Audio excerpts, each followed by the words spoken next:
Mère de famille de 4 enfants, grand-parent de 10 petits-enfants, je ne suis pas une féministe, mais féminine. Il est urgent de revoir les arguments quant à la façon de critiquer les femmes par rapport au comportement viril masculin destructeur. Les chiffres sont là, malheureusement, il y a à dire. J'étais époustouflée de tomber sur une statistique officielle à laquelle j'ai eu du mal à croire, et cependant, c'est la pure vérité. La population carcérale en France est composée de 87,3% d'hommes. J'ai approfondi mes recherches. Que dit cette statistique de la violence en France? Et pourquoi reste-t-elle méconnue? Pourquoi nous n'en parlons pas et cependant? Le problème ne viendrait-il pas nécessairement des sociétés qui valorisent et perpétuent les valeurs viriles de force, de compétition, de pouvoir d'un ego démesuré, de résistance à la douleur et de mécanismes éducatifs plus ou moins subtils qui façonnent les comportements poussant les hommes à être violents ou dangereux. Le XXe siècle, traversé par 2 guerres mondiales qui ont fait respectivement quelques 19 millions pour la première et 70 millions de morts pour la deuxième, ainsi que les horreurs du totalitarisme, Allemagne 40-45, Chine, Parti communiste, 100 millions de morts. En France, les hommes sont responsables de la majorité des comportements asociaux.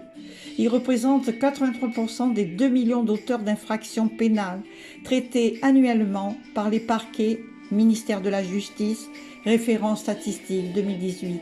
Et 90% des personnes condamnées par la justice, ministère de la Justice, les chiffres de la justice 2020.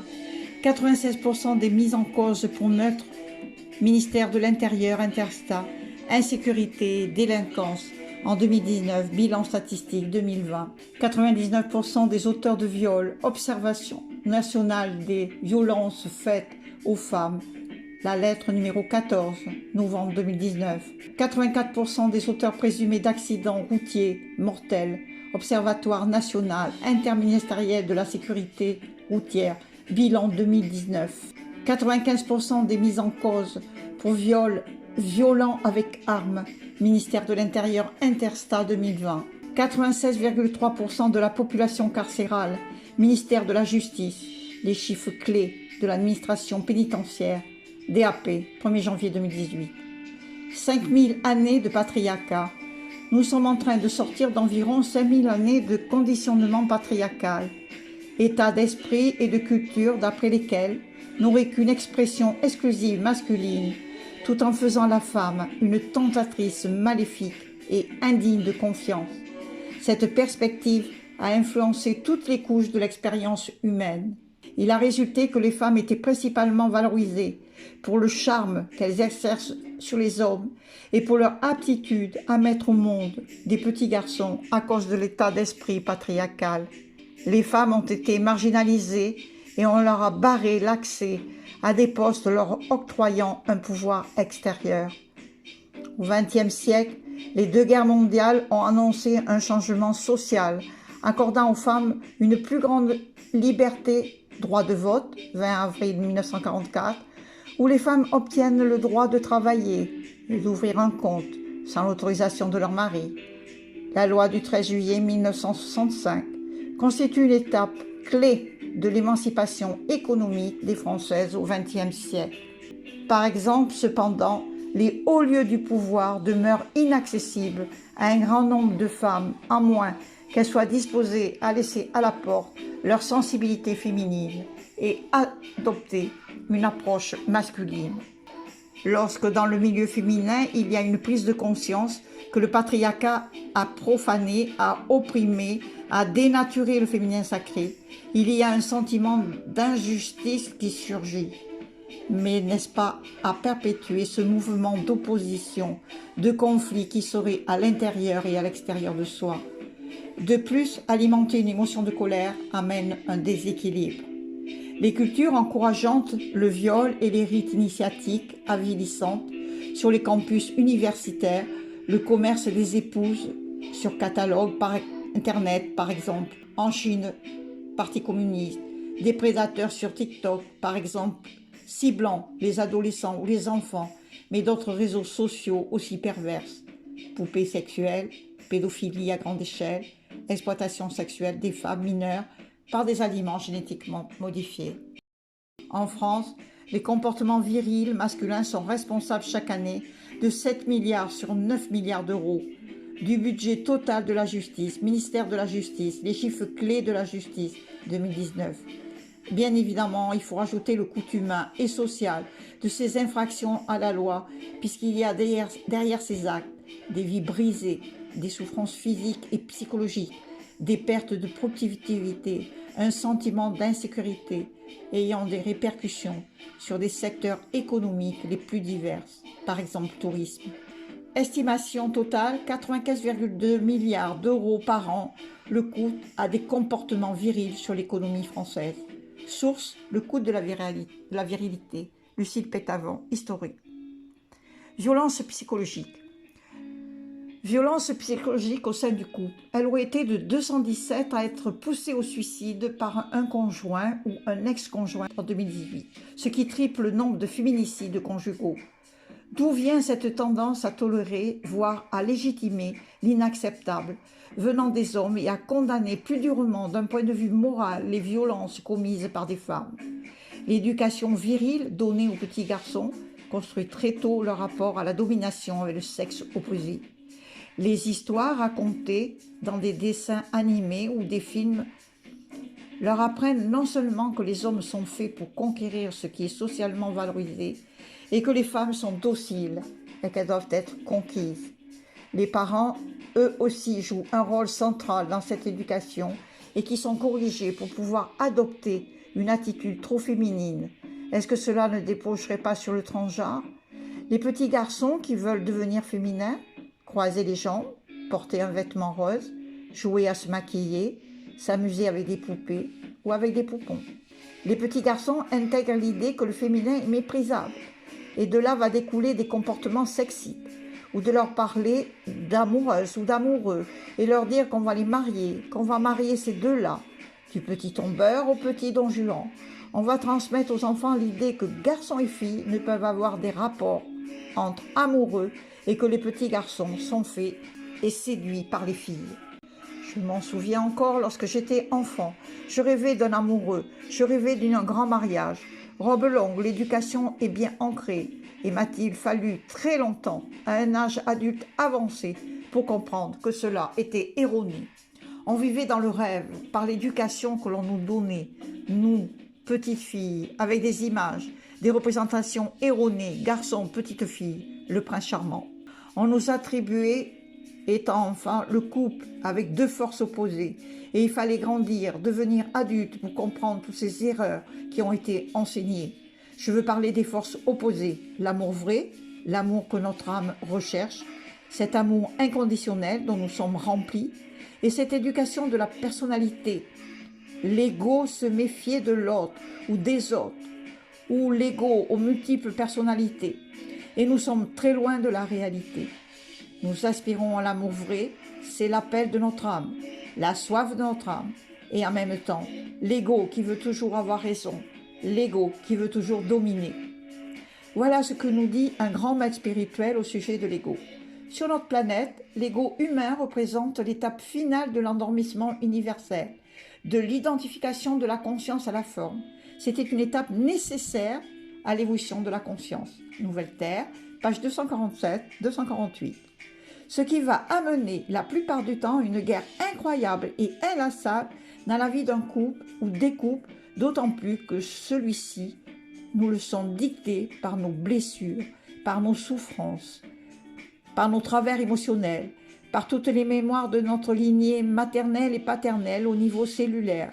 Évidemment, il n'y a pas de baguette magique et il est impossible d'y arriver à moins d'avoir un coup de grâce ou d'avoir la conscience subite. Depuis très longtemps et peut-être en tant qu'éducatrice de la santé, je parle très souvent d'une école de parents à créer. Nous ne sommes pas parents, nous le devenons. Et il serait indispensable de nos jours qu'une école de parents soit ouverte afin d'y débattre avec les psychologues, psychothérapeutes, thérapeutes, psychanalystes, psychiatres ou tout professionnel de la santé, de la globalité de l'éducation. Aujourd'hui, nous rendre compte que 63% des garçons voient un film pornographique contre 37% des filles. Open et IFOP, Ados et porno, 20 mars 2015. Il est bien évident que tous ces films porno et images vendent non seulement du porno, mais sous-jacent leur inculquer des rapports de domination entre hommes et femmes, mais aussi, n'est-ce pas cela, qui va construire leur sexualité. D'après mon petit-fils, Brian, 16 ans, à qui je pose la question « Mais à quoi te servent tes jeux vidéo ?» Sa réponse est que les jeux vidéo de combat, stratégie, où il y a un gagnant coûte que coûte, et non pas gagnant-gagnant. Voilà sa réponse. Chez les filles, elles vont avoir un impact négatif sur leur estime de soi, par intériorisation de la domination des hommes, et ou par comparaison avec le corps des actrices, alors que chez les garçons, perpétue à dissocier toujours plus le sexe et les sentiments. Sur 69 000 condamnations au ministère de la Justice, les condamnations violences sexuelles, Enforça Justice numéro 164, septembre 2018. Toutes les condamnations s'agit principalement de la quasi-totalité de garçons. Pourquoi acceptons-nous cette perpétuation des modèles éducatifs archaïques de la jante masculine à la virilité? Pour quelles raisons concentrons-nous à dépenser des milliards d'euros pour endiguer cette violence évitable? Ou y aurait-il quelque chose de caché qui n'aurait pas été dévoilé? Pourquoi ne pas refuser les souffrances physiques et psychologiques engendrées chaque jour par ce paradigme? Quand cessons-nous enfin de promouvoir des violences de la virilité dans toutes les strates du monde social? Pourquoi les hommes en temps de guerre sont introduits des filles de joie au sein de leur communauté? Est-ce que les hormones mâles créent une telle agressivité? Ou est-ce que cela provient d'une éducation pour les garçons? Ou est-ce qu'il y a des trafics genre vague ou manipulation génétique? Mais dans la population, pourquoi est transformée cette éducation sexuelle en porno d'agressivité? Et pourquoi utilise-t-on dans tous les médias ce non-respect des femmes? Il n'y a pas si longtemps, et si proche de nous, la guerre d'Algérie, et les hommes racontent quand ils passaient dans un village. Mais enfin, quand vont-ils prendre conscience de qui ils sont, des êtres humains à part entière? Cela permettrait d'économiser 95,2 milliards d'euros, d'après Lucille Pétavin, historienne. Chaque année, non seulement l'aspect financier, mais aussi des centaines de milliers de vies seraient sauvées, des souffrances psychologiques et physiques épargnées. Que pouvons-nous faire? N'est-ce pas le moment, parents, grands-parents, arrière-grands-parents, famille, amis de la famille, professeurs des écoles, professionnels de la petite enfance, professeurs de collège ou au lycée, éducateurs sportifs, éducatrices de la santé, proviseurs de lycée, ne devons-nous pas réfléchir sur l'éducation et aux modèles que nous transmettons à nos enfants? En ce qui concerne les petits garçons, l'éducation est véritablement insensée. D'un côté, on leur enseigne les principes démocratiques, d'égalité et de fraternité et de parité, et de l'autre, sont conditionnés consciemment ou inconsciemment à la masculinité. Cultiver la guerre par les jeux vidéo, valorisation de la domination sur autrui, de la force et manque d'empathie. À l'inverse, les données montrent que tout au long de leur vie, les femmes commettent beaucoup moins de violences psychologiques et physiques que les hommes. Alors, pourquoi ne pas éduquer les garçons comme les filles? Nous refusons d'offrir à nos garçons des poupons ou des poupées pour qu'ils apprennent à prendre soin d'autrui. Nous refusons de les contraindre dans leur brusquerie pour qu'ils n'importunent pas leur entourage. Nous refusons de les frustrer suffisamment pour qu'ils acceptent les limites et apprennent la patience. Nous leur refusons de devenir des êtres pacifiques, capables de respecter les lois et autrui. Tout cela pour ne pas atteindre et protéger leur masculinité. Est-ce que le transgenre masculin aurait compris tout cela? Malgré tout ce qu'ils peuvent subir pour leur transformation, intervention chirurgicale, traitement hormonal et le parcours psychologique. La conscience et l'intelligence, le principe organisateur derrière toute forme. La conscience prépare les formes depuis des millions d'années de façon à pouvoir s'exprimer par elles dans le monde du manifeste. Vous ne pouvez pas perdre la conscience vu que c'est l'essence de ce que vous êtes. Vous pouvez seulement perdre quelque chose que vous avez, pas quelque chose que vous êtes. Nouvelle Terre, page 247-248, Ergatolé. Il y a à peine quelques jours, j'ai trouvé sur Facebook cette magnifique lettre écrite par un homme, Ajnael Delidi, que j'honore ici et qui m'a autorisé à l'introduire dans cette vidéo.